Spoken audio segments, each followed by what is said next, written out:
Hey guys, is Neeraj and watching क्यूट्रिक्स। क्यूट्रिक्स के इस यूट्यूब चैनल क्यूट्रिक्स 2.0 पर आपका स्वागत है। तो चलिए शुरू करते हैं आज का पहला क्वेश्चन। तो पहला क्वेश्चन आपका है, एक व्यापारी अपने वस्तुओं पर उनके क्रय मूल्यों से 20% अधिक मूल्य दर्ज करता है और बिक्री के समय 10% की छूट देता है। उसका लाभ प्रतिशत क्या होगा? ऐसे बहुत सारे क्वेश्चंस मैंने आपको ऑलरेडी करवा रखे हैं। और अगर आपको इस टॉपिक को यानी डिस्काउंट वाले टॉपिक को बहुत डीप में समझना है तो आप जा सकते हैं डिस्क्रिप्शन बॉक्स में। वहाँ पे जाके आप बहुत इजीली चीज़ों को पढ़ सकते हैं, है ना। प्रॉफिट लॉस परसेंटेज सारे टॉपिक्स वहाँ पे बहुत बेसिक से समझा रखे हैं। आप चाहे किसी भी बैकग्राउंड के हैं, आर्ट्स के हैं, कॉमर्स के हैं, किसी भी बैकग्राउंड के हैं, आपको मैथ समझ में आ जाएगी। ठीक है। एक व्यापारी अपनी वस्तुओं पर उनके क्रय मूल्यों से 20% अधिक मूल्य दर्ज करता है और बिक्री के समय 10% छूट देता है, तो उसका लाभ प्रतिशत क्या होगा? अगर इस क्वेश्चन को हम इंग्लिश में पढ़ते हैं, a trader list his articles 20% above their cost price and allow a discount of 10% at the time of sales, his gain percentage is. आपसे बोला गया है। तो चलिए देखते हैं। एक व्यापारी अपनी वस्तुओं पर उनके क्रय मूल्यों से 20% अधिक। तो हमारे पास तीन चीजें होती है, जैसे कि मैंने पहले भी क्लास में बताया हुआ है। एक होता है आपका क्रय मूल्य, एक होता है आपका अंकित मूल्य जिसको हम एमपी बोलते हैं, और एक होता है सेलिंग प्राइस यानी विक्रय मूल्य। ठीक है। अपनी वस्तुओं पर उनके क्रय मूल्य से 20% अधिक दर्ज करता है। मान लेते हैं कि उसने ये 100 रुपये में खरीदा।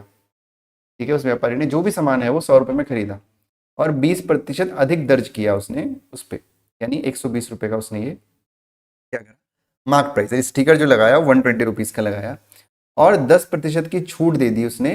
कब? 10% की छूट, हमेशा छूट एमपी में मिलती है। तो यहाँ पर अगर 10% की छूट मिली है तो हमको 120 का 90% निकालना पड़ेगा। 10% की छूट का मतलब आप 90% निकालेंगे। तो अगर आप 120 का 90% कैलकुलेट करेंगे तो आपका 108 आएगा। कैसे किया हमने? 120 इंटू 90 अपॉन 100। 20 से 20 कट गए, 12 9 जा 108, 12 नम 108। यानी 100 रुपये की चीज़ 108 रुपये में बेची गई। ठीक हो गया। दोबारा समझिएगा, 100 रुपये एक चीज का क्रय मूल्य था, उस पे दुकानदार ने 120 रुपये का, उसने 120 रुपये कहाँ से आया? यहाँ पे 20% हमने इंक्रीज किया।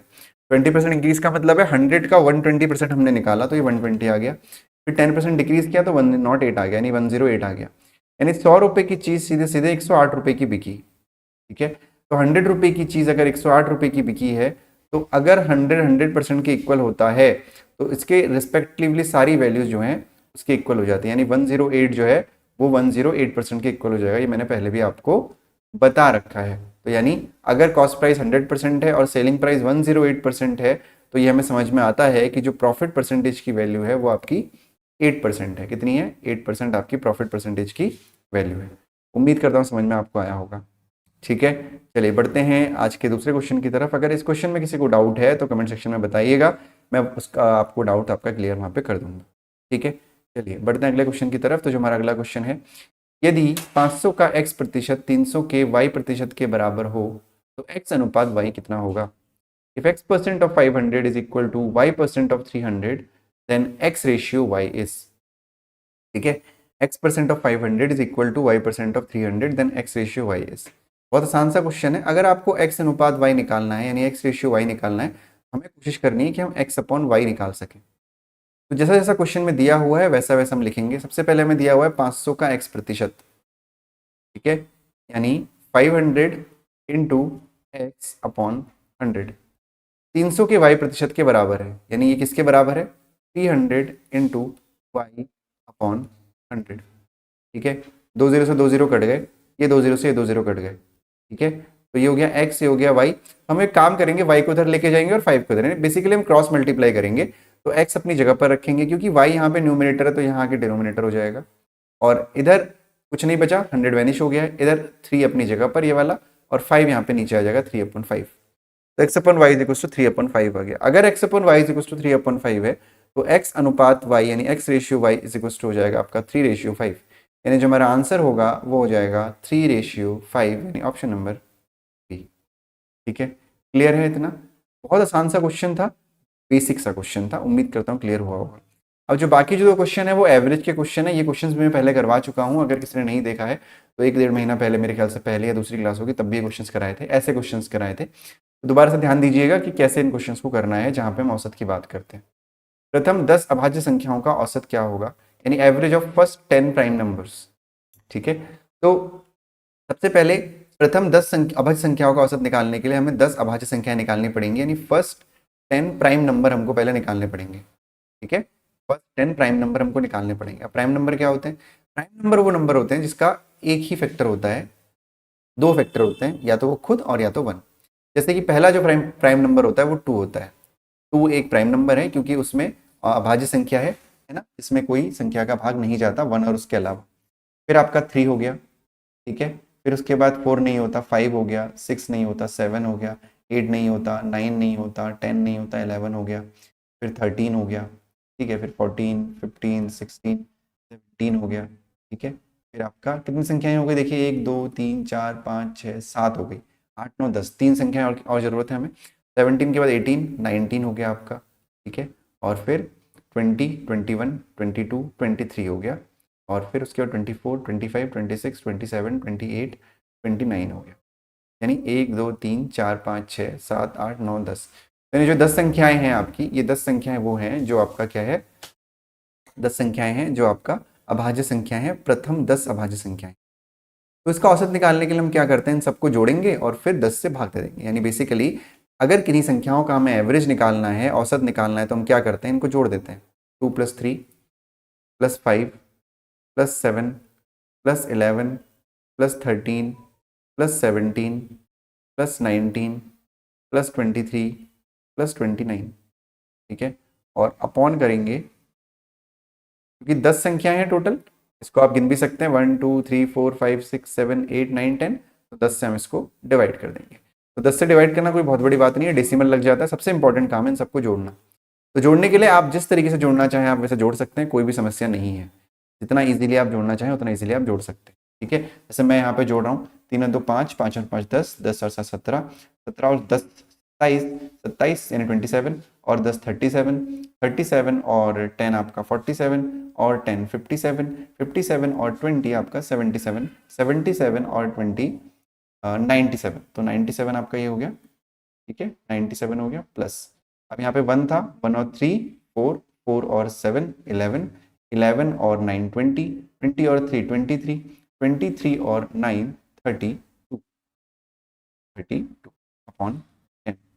7 और 2 9, 9 और 3 12, यानी 129/10, यानी 12 पॉइंट, यानी जो आपका आंसर होगा वो होगा option number D, 12.9। Hopefully question समझ में आया होगा। तो एवरेज निकालने का तरीका बहुत बता रखा है मैंने। अगर अभी भी किसी को एवरेज सीखना है तो नीचे कमेंट सेक्शन में जाके क्वेश्चंस को देख सकता है। एवरेज की एक पूरी प्लेलिस्ट है, उसको जाके देखिए, बहुत सारी चीज़ें आपको वहाँ पे सीखने को मिलेंगी, बहुत नई नई चीज़ें, इंटरेस्टिंग चीज़ें आपको वहाँ पे सीखने को मिलेंगी। तो चलिए शुरू करते हैं, हम बढ़ते हैं आज के अगले क्वेश्चन की तरफ। तो जो आज का अगला क्वेश्चन हमारा है वो है, 35 विद्यार्थियों की कक्षा का औसत भार 45 किलोग्राम है। यदि शिक्षक का वजन शामिल किया जाए तो औसत वजन 500 ग्राम बढ़ जाता है। शिक्षक का वजन क्या होगा? The mean weight of a class of 35 students is 45 kg. If the weight of the teacher be included, the mean weight increases by 500 grams. The weight of the teacher will be. बहुत ध्यान से समझिएगा इस question को कैसे करना है ना। देखो मैं बिल्कुल डीप से आपको बताऊंगा, कि बिल्कुल बेसिक से आपके बताऊंगा, कोई शॉर्टकट नहीं, कुछ नहीं, क्योंकि इस एवरेज के क्वेश्चंस में अगर आप शॉर्टकट लगाओगे तो गलती होने के चांसेस बढ़ जाते हैं। हालांकि ऐसा भी नहीं कह सकते, क्योंकि आप अभी नए हो, तो एवरेज को समझो, पहले एवरेज को पहले समझना जरूरी है। 35 विद्यार्थियों की कक्षा का औसत भार 45 किलोग्राम है। कितने विद्यार्थी हैं बेटा? 35 स्टूडेंट्स हैं, और एवरेज उनका 45 है। अब जो 35 विद्यार्थी हैं उनका औसत भार निकला कैसे होगा? जब हमने उन 35 विद्यार्थियों की एज को जोड़ा होगा और उसको फिर डिवाइड बाई 35 किया होगा, तब जाके 45 आया होगा। समझ में आ रहा है? जैसे कि मान लीजिए 35 विद्यार्थी हैं, तो ये हमारा पहला विद्यार्थी, ठीक है। पहले विद्यार्थी का वेट प्लस दूसरे विद्यार्थी का वेट प्लस तीसरे विद्यार्थी का वेट प्लस चौथे विद्यार्थी का वेट, प्लस ऐसे करते करते करते करते हमने टोटल 35 विद्यार्थियों के वजन को जोड़ा, जोड़ा सबके, और उसको हमने डिवाइड किया 35 से, तो ये हमारा औसत आता है, इसको हम औसत कहते हैं, ठीक है। तो इसकी वैल्यू कितनी आई? 45 किलोग्राम। कितनी आई? 45 किलोग्राम। क्लियर है इतना? ठीक है। तो सिंपल सी बात है कि अगर जितने 35 विद्यार्थियों का जो औसत है वो 45 है, तो जो 35 विद्यार्थियों का एज का एडिशन होगा, यानी पहले विद्यार्थी का वजन प्लस दूसरे विद्यार्थी का वजन प्लस तीसरे विद्यार्थी का वजन प्लस चौथे विद्यार्थी का वजन, और ऐसे करते करते प्लस 35वें विद्यार्थी का वजन किसके बराबर होगा? इन दोनों के गुणा के बराबर होगा, क्योंकि यहाँ पे हम लोग ये कह सकते हैं कि इसके नीचे 1 है और हमने क्रॉस मल्टीप्लाई कर दिया, ठीक है। यानी ये हो जाएगा आपका 35 × 45। कितना क्लियर है? अब मेरे पास जगह क्योंकि कम है, आप लोग देख पा रहे हैं, तो मैं काम यहाँ पे कर रहा हूँ कि 35 इंटू 45 को यहाँ से रेज करके सीधे मैं इसकी वैल्यू लिखूंगा। ठीक है, तो वैल्यू क्या करूँगा, मैं मल्टीप्लाई करूँगा। 35 इंटू 45 मुझे करना पड़ेगा। 5 5 ज़ा 25, कैरी 2, 5 3 ज़ा 15 और 2 17, 4 5 ज़ा 20, कैरी 2, 4 3 ज़ा 12 और 2 14, 5751, यानी आपका हो जाएगा 15715। यानी जो 35 विद्यार्थी हैं उनकी जो एज का योग है, जो सॉरी एज नहीं, माफ़ कीजिएगा, जो उनके वजन का, जो उनके वेट का सम है, उन सबका जो वेट है वो 1575 किलोग्राम के बराबर है। ठीक हो गया?